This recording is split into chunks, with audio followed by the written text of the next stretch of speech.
নজর রাখবো পরবর্তী সংবাদে। 21শে জুন সারা ভারত গণতান্ত্রিক নারী সমিতির পূর্ব আগরতলার অঞ্চল সম্মেলনের আয়োজন করা হয়।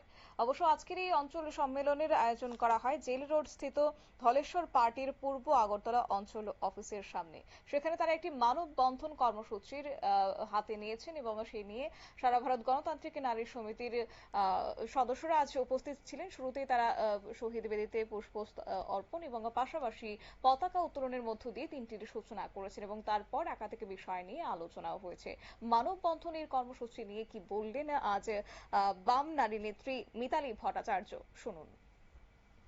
আজকে পূর্ব আগরতলা অঞ্চলের দ্বাদশ সম্মেলন, এই সম্মেলন আজকে হবে।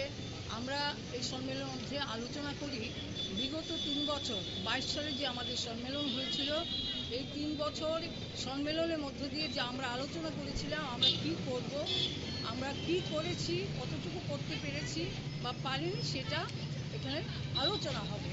এবং আগামী দিনে আমাদের রাজ্যে এবং দেশের মধ্যে যে সংকট অন্ধকার ঘনিয়ে এসেছে, নারীদের উপর, যুবকদের উপর, ছাত্র, কৃষক, শ্রমিক সমস্ত অংশের মানুষের উপর যে আক্রমণ নামিয়ে এনেছে এবং আমাদের রাজ্যে প্রতিদিন নারীরা নিরাপত্তাহীন হয়ে পড়ছে এবং নেশার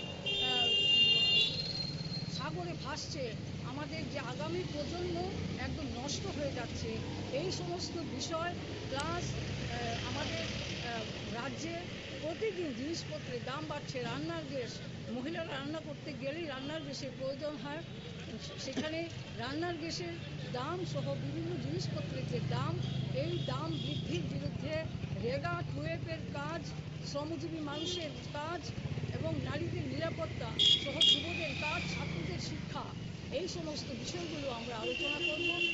পরে আগামী দিনে আমাদের যে লড়াই, এই লড়াই আন্দোলন গড়ে তোলার জন্য আমরা অঙ্গীকার ঘোষণা করব।